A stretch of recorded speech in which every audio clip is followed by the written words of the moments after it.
Let's go first up to Singapore and catch up with Gwyneth Tiao, who's senior broadcast journalist with CNA in Singapore. Thanks for joining us, Gwyneth.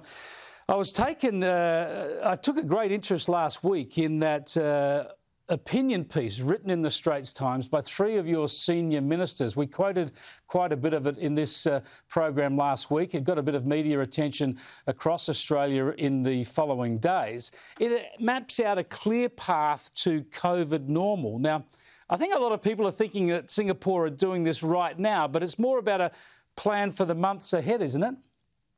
Yeah, that's exactly it. It's not really an opinion piece. It's more of, again, like a roadmap for the way forward. That's right.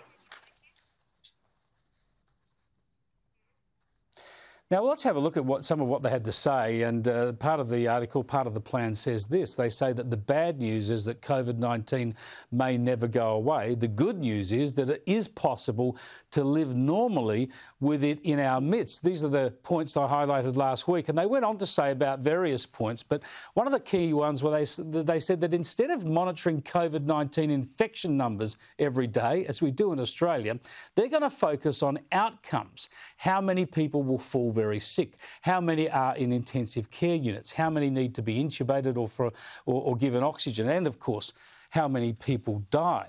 These are the numbers that matter, aren't they, Gwyneth? And is this something that the government in Singapore is focusing on already, or is there still a focus on daily infection numbers?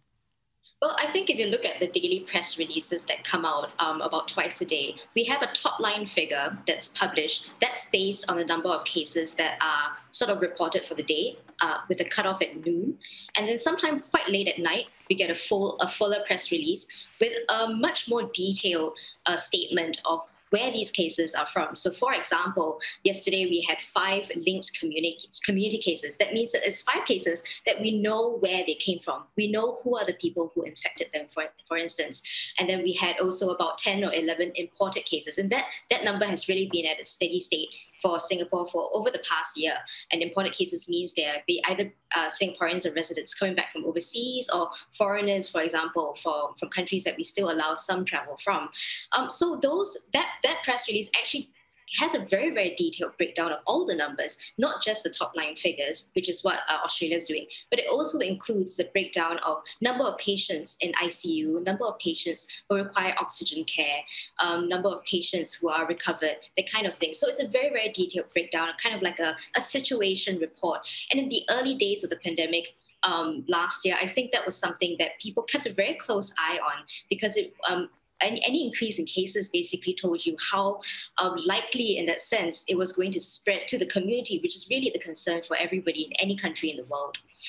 But right now, I think that shift towards just tracking intensive care numbers, patients who need oxygen support, that's going to be looking at, like they said in the article, looking at COVID-19 more as something endemic, more than something like the seasonal flu, more like influenza. So it's kind of indicating that there is a possibility that you will catch COVID-19, but the possibility that you will fall sick, very seriously sick, and die from it is probably already going to be quite low with the vaccination rollout in the country and with all the precautions in place.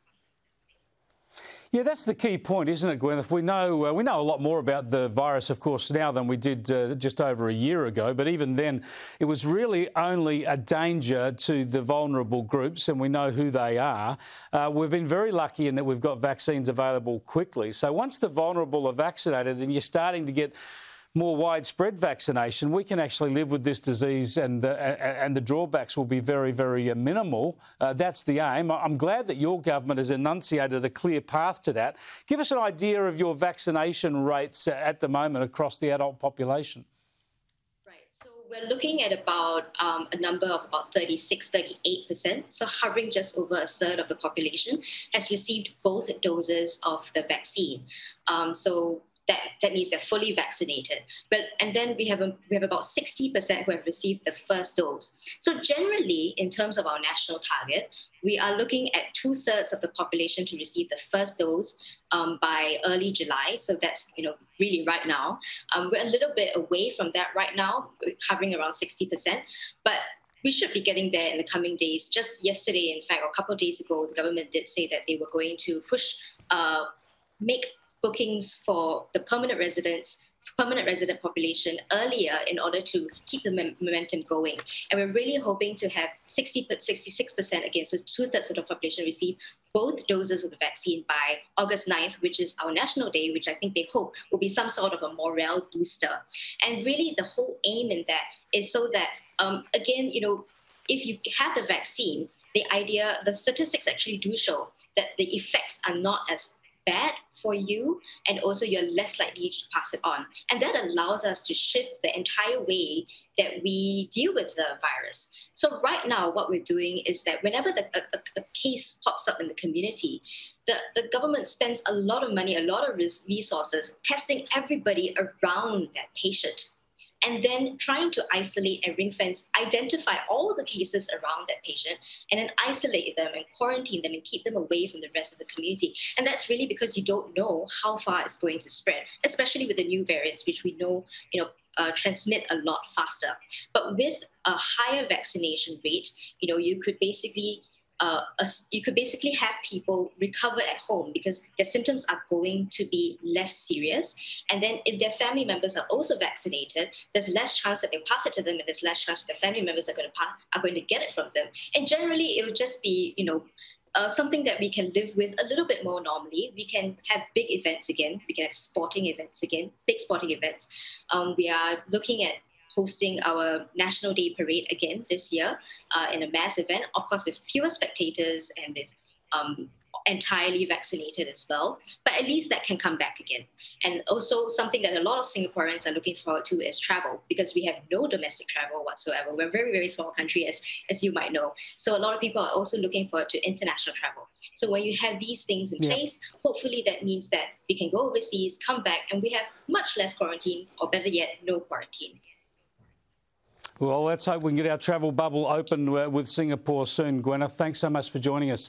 Gwyneth Tao there, who's a senior broadcast journalist with CNA in Singapore. And they're showing us the way. They're ahead of us with their vaccine rollout.